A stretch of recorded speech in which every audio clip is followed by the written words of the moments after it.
अस्सलाम वालेकुम dear students. आप देख रहे हैं मैथ विद सर्वर। आज आप इस वीडियो में आज के टॉपिक को समझेंगे। बिस्मिल्लाहिर्रहमानिर्रहीम। Question number 3, solve the following system of linear equations bye Cramer rule. Cramer rule के जरिए हम इसको हल करेंगे। सबसे पहले आप देखें, फर्स्ट पार्ट है 2x plus y minus z is equal to 1, x minus 2y plus 2z is equal to 3, 3x plus 2y plus z is equal to 4। अब यहाँ पे एक्स वाई जी की बजाय x1 x2 x3 भी आ सकते हैं। सबसे पहले हम जो एक्स वाई जी या x1 x2 x3 के कोफिशिएंट हैं उनका एक डिटर्मिनेंट लिख देंगे, जिसको हम डिटर्मिनेंट ऑफ ए कहेंगे। चाहे x1 x2 x3 हो, चाहे एक्स वाई जी हो, हम इसको determinant of A.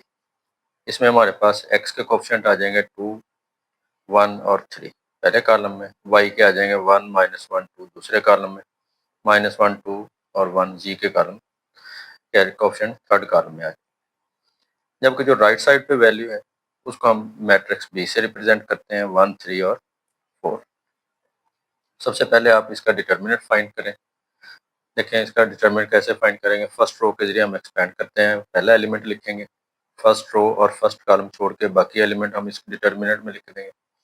Second number पे जो एलिमेंट होगा उसका साइन चेंज करना है, माइनस हो प्लस कर लेंगे, प्लस हो माइनस कर लेंगे।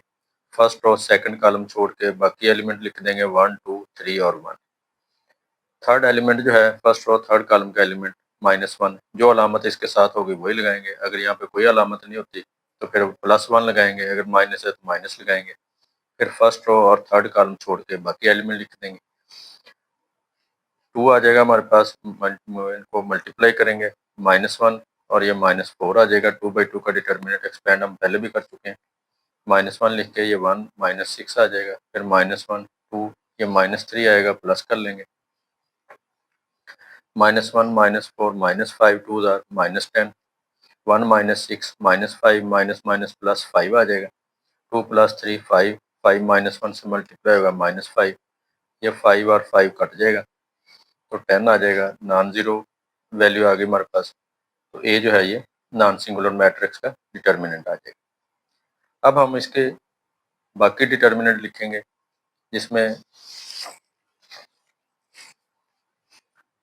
सबसे पहले हम देखते हैं कि हम ए एक्स का मैट्रिक्स लिखेंगे, फिर हम ए वाई का मैट्रिक्स डिटर्मिनेंट लिखेंगे, ए एक्स का डिटर्मिनेंट, ए वाई का डिटर्मिनेंट और ए जेड या ए जी का डिटर्मिनेंट लिखेंगे। अगर x1 x2 x3 हो तो यहाँ पे हम ए x1 फिर ए x2 और ए x3 लिख लेंगे। इसको लिखने का तरीका ये है कि हमने देखें दोबारा यहाँ पे मैट्रिक्स ए जो है उसका डिटर्मिनेंट लिख दिया, बी मैट्रिक्स भी लिख दिया। जब आप ए एक्स का डिटर्मिनेंट लिखेंगे तो जो बी मैट्रिक्स के एलिमेंट होंगे जो राइट साइड पे इक्वेशन के होंगे 1 3 और 4, या आप पहली रो में लिख देंगे, सॉरी फर्स्ट कॉलम में लिख देंगे। बाकी कॉलम आप यहाँ से दोनों देख के लिख लेंगे, 1 -1 और 2, -1 2 और 1। इसी तरह जब ए वाई का हमने डिटर्मिनेंट लिखना है तो ये जो बी मैट्रिक्स के एलिमेंट हैं 1 3 और 4, ये आप सेकंड कॉलम में लिख देंगे। बाकी जो कॉलम के डिटर्मिनेंट के कॉलम है 2 1 3, पहला कॉलम आ जाएगा, और -1 2 1 ये हम थर्ड कॉलम में लिखेंगे। इस तरह जब ए जी का डिटर्मिनेंट लिखेंगे तो बी मैट्रिक्स जो है 1 3 और 4, इसके एलिमेंट थर्ड कॉलम में आ जाएंगे। सेकंड कॉलम और थर्ड कॉलम हम डिटर्मिनेंट ऑफ ए से लिख लेंगे, 2 1 3 आ जाएगा हमारे पास, 2 1 3, और सेकंड कॉलम है 1 -1 और 2। अब हम सबके डिटर्मिनेंट फाइंड करेंगे। यहाँ पे जब हम इसका डिटर्मिनेंट फाइंड करेंगे, 1 लिख के फर्स्ट रो फर्स्ट कॉलम छोड़ के बाकी एलिमेंट लिख दिए, -1 2 और 2 1। फिर सेकंड एलिमेंट का साइन चेंज करेंगे, फर्स्ट रो और सेकंड कॉलम छोड़ के बाकी एलिमेंट लिख देंगे, फिर -1 लिख के फर्स्ट रो थर्ड कॉलम छोड़ के बाकी एलिमेंट लिख दिए। डिटर्मिनेंट एक्सपेंड कर लेंगे, 1 इंटू -1, ये 4 प्लस का आएगा, माइनस कर लेंगे, -1 3 -8 आ जाएगा, -1 6 + 4 आ जाएगा। ये -1 और -4 -5 1 से मल्टीप्लाई होगा, -5, 3 -8 -5 होता है, माइनस माइनस प्लस हो जाएगा 5, 6 + 4 10 आ जाएगा, -1 से मल्टीप्लाई होगा, -10, 5 5 से कट जाएगा, -10 इसकी वैल्यू आ गई। अब ए वाई का डिटर्मिनेंट फाइंड करेंगे, 2 लिख के पहली रो पहला कॉलम छोड़ के एलिमेंट लिख दिए, -1 लिख के पहली रो दूसरा कॉलम छोड़ के एलिमेंट लिख दिए, -1 लिख के पहली रो तीसरा कॉलम छोड़ के एलिमेंट लिख दिए। इनका भी डिटर्मिनेंट हमने फाइंड कर लिया, तो इसकी वैल्यू आ गई 0। इसके बाद ए जी का डिटर्मिनेंट है, 2 लिख के पहली रो पहला कॉलम छोड़ के एलिमेंट लिख देंगे, इसका साइन चेंज करेंगे, -1 पहली रो दूसरा कॉलम छोड़ के बाकी एलिमेंट लिख दिए, +1 लिख के पहली रो तीसरा कॉलम छोड़ के बाकी एलिमेंट लिख दिए, 2 लिख के ये -4 -6 आ जाएगा, -1 इंटू 4 -9 आ जाएगा, +1 इंटू 2 +3, -4 -6 -10 2 जार -20, 4 -9 होता है -5, माइनस माइनस प्लस हो जाएगा, 2 + 3 होता है 5, 5 1 जार 5, 5 + 5 10, -20 + 10 -10। अब यहाँ पे हम x, y और g की वैल्यू फाइंड करेंगे। x की वैल्यू क्या है? Determinant of ax over determinant of a। Determinant of ax जो है ये हमने पहले फाइंड किया हुआ है, ये -10 के इक्वल है, ये आ जाएगा -10, और डिटर्मिनेंट भी हमने फाइंड किया हुआ है -10, इस तरह इसकी वैल्यू आ जाएगी 1 के इक्वल। उसके बाद y की वैल्यू है determinant of ay over determinant of a। ay की वैल्यू हमने 0 फाइंड की है, डिटर्मिनेंट ऑफ a है -10, 0 ओवर -10 0 के इक्वल आ जाए। इस तरह इसकी वैल्यू हमने -10 और -10 पुट कर देंगे, ये 1 आ जाए। इस y की वैल्यू, x की वैल्यू 1, y की वैल्यू 0 और x की वैल्यू 1, ये इसका आंसर आ जाएगा। इस तरह ये हमारा पहला पार्ट कंप्लीट हो जाएगा। क्वेश्चन नंबर 3 का सेकंड पार्ट है, x1 + 2x2 + 3x3 = 0। Second question है। थर्ड क्वेश्चन, सबसे पहले हम क्या करेंगे, डिटर्मिनेंट ऑफ a लिखेंगे। Determinant of a x1 x2 x3 के कोएफिशिएंट का डिटर्मिनेंट बना लेंगे। इनके कोएफिशिएंट लिखेंगे, x1 का कोएफिशिएंट 1 2 -3 पहली रो के एलिमेंट, 4 -1 1 सेकंड रो के एलिमेंट, -2 3 2 थर्ड रो के एलिमेंट।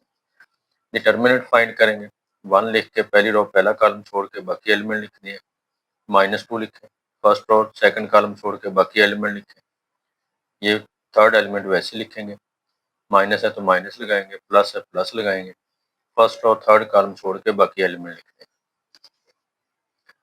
1 इंटू -2 -3 -2 4 2 जार 8, -2 आएगा प्लस कर लेंगे, -3 4 3 जार 12, ये प्लस होगा माइनस कर लेंगे, -2 -3 -5 1 जार -5, 8 + 2 10 10 2 जार -20 आ जाएगा, साथ माइनस की अलामत, 12 - 2 10 10 3 जार 30, साथ माइनस आ जाएगा, इनको ऐड कर लेंगे, -55 आ जाएगा। अब हम ये a का हमने डिटर्मिनेंट फाइंड कर लिया। जब हम ax का अब डिटर्मिनेंट लिखेंगे, ax का डिटर्मिनेंट लिखने के लिए हम क्या करेंगे, सबसे पहले जो इसकी राइट साइड वाले एलिमेंट है 0 5 और 2, ये आप इसके पहली रो में कॉलम में लिख देंगे, बाकी सेकंड और थर्ड कॉलम जो है वो इस मैट्रिक्स डिटर्मिनेंट से देख के लिख लेंगे। अब इसको एक्सपेंड करेंगे हम, 0 लिख के पहली रो पहला कॉलम छोड़ के बाकी एलिमेंट लिख दिए, -2 लिख के पहली रो दूसरा कॉलम छोड़ के बाकी एलिमेंट लिख दिए, -3 लिख के पहली रो तीसरा कॉलम छोड़ के बाकी एलिमेंट लिख दिए। अब इसका डिटर्मिनेंट 0 इंटू -2 -3 आ जाएगा, -2 लिख के 10 -3 आएगा, -3 लिख के 5 3 जार 15, -3 आएगा प्लस कर लेंगे, 0 मल्टीप्लाई होकर 0 आ जाएगा। यहाँ पे भी डायरेक्ट 0 भी लिखा जा सकता है इस जगह, -2 लिख के 10 -3 7 7 2 जार 14, 15 + 3 18 18 3 जार 54, तो -68 आ जाएगा। फिर हम लिखेंगे ax2 का डिटर्मिनेंट। पहला कॉलम हम इस डिटर्मिनेंट से वैसे लिख लेंगे, सेकंड कॉलम में राइट साइड वाली रकमें लिखेंगे 0 5 3, और थर्ड कॉलम में हम डिटर्मिनेंट ऑफ a का x3 वाला कॉलम जो है वो लिख लेंगे। डिटर्मिनेंट एक्सपेंड कर लेंगे, 1 लिख के पहली रो पहला कॉलम छोड़ के 5 1 3 2 आ जाएगा, 0 है पहली रो दूसरा कॉलम छोड़ के बाकी एलिमेंट लिख देंगे, -3 लिख के पहली रो तीसरा कॉलम छोड़ के बाकी एलिमेंट लिख देंगे, 1 लिखेंगे ऐसे ही, 5 2 10 -3, -0 लिख के 8 + 2 आ जाएगा, -3 12 + 10 आ जाएगा, 10 - 3 7, 8 + 2 10 0 जार 0 0 मल्टीप्लाई को 0 आ जाएगा, 12 + 2 22, 22 3 से मल्टीप्लाई हो जाएगा -66, 7 -66 -59 आ जाएगा। तो फिर हम AX3 का डिटर्मिनेंट लिखेंगे। पहले कॉलम में x1 के एलिमेंट आ जाएंगे, दूसरे में x2 के एलिमेंट आ जाएंगे, तीसरे कॉलम में जो सिस्टम की राइट साइड पे वैल्यू दी हुई है जिसको मैट्रिक्स B कहते हैं उसके एलिमेंट आ जाएंगे। अब इसका डिटर्मिनेंट हम फाइंड करेंगे। 1 लिख के पहली रो पहला कॉलम छोड़ के बाकी एलिमेंट लिख दिए, -2 लिख के पहली रो दूसरा कॉलम छोड़ के बाकी एलिमेंट लिख दिए, -0 लिख के +0 लिख के पहली रो तीसरा कॉलम छोड़ के बाकी एलिमेंट लिख दिए। 1 इंटू -3 या 15 आएगा, माइनस कर लेंगे, -2 लिख के 12 + 10 आ जाएगा, +0 लिख के 12 -2 10 10 0 से मल्टीप्लाई होकर 0 हो जाएगा, वो नहीं लिखेंगे, लिखना चाहें लिख लें यहाँ पे।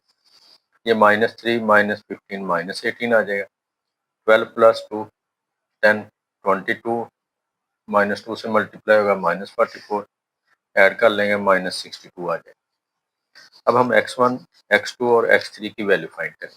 x1 की वैल्यू क्या होगी, determinant of AX1 over determinant of A, minus minus से कैंसिल हो जाएगा। इस तरह determinant of AX2 over A determinant of AX2 value के लिए मालूम करने के लिए फार्मूला लगाएंगे। इनकी वैल्यू पुट कर दें, माइनस माइनस कैंसिल हो जाएगा। x3 के लिए determinant of AX3 over determinant of A, ये भी माइनस माइनस से कैंसिल हो जाएगा। इस तरह हमारे पास x1, x2 और x3 की वैल्यू आ जाएगी। ये इसका आंसर आ जाएगा।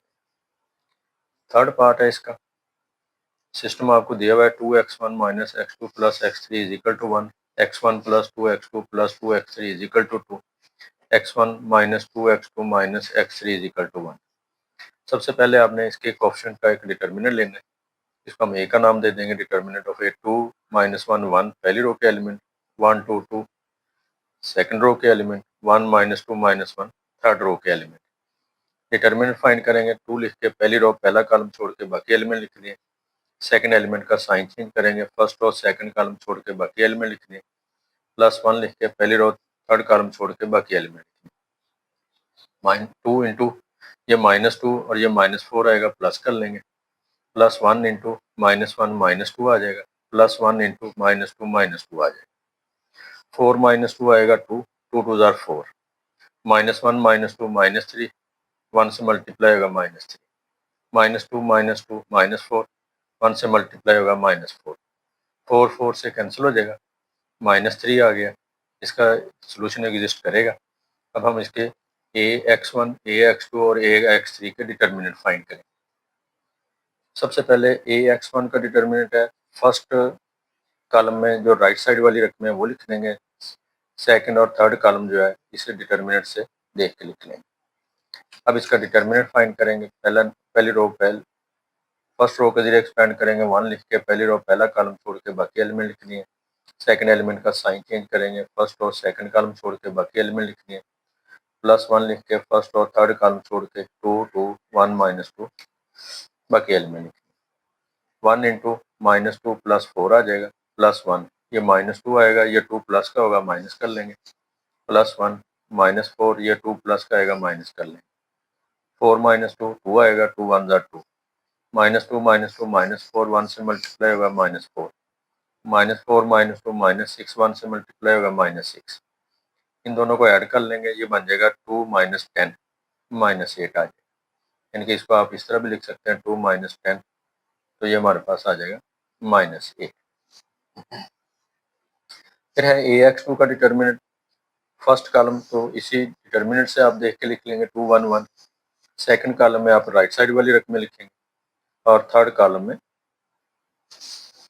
इसी का थर्ड कॉलम लिख देंगे। अब इसका डिटर्मिनेंट फाइंड कर लेंगे, तो पहले 2 लिख के पहली रो पहला कॉलम छोड़ दें, -1 लिख के पहली रो दूसरा कॉलम छोड़ के बाकी एलिमेंट लिख दें, +1 लिख के फर्स्ट और थर्ड कॉलम छोड़ के बाकी एलिमेंट लिख दें, 2 आ जाएगा हमारे पास, -2 और ये +2 आएगा, माइनस कर लेंगे, फिर -1 लिख के इनको मल्टीप्लाई करेंगे, -1 -2 आ जाएगा, +1 1 -2 आ जाएगा, -2 -2 -4 आएगा,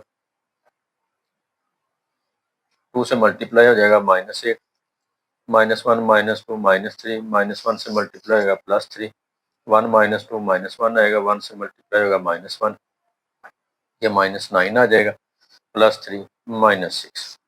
इस तरह हम ax3 का डिटर्मिनेंट लिख के इसको भी हमने एक्सपेंड कर लिया। इसकी वैल्यू हमारे पास आती है 7। अब सबसे पहले हम क्या करेंगे, x1 की वैल्यू फाइंड करेंगे, determinant of ax1 over determinant of a, -8 over -3, minus minus cancel हो जाएगा, x1 की वैल्यू आ जाएगी।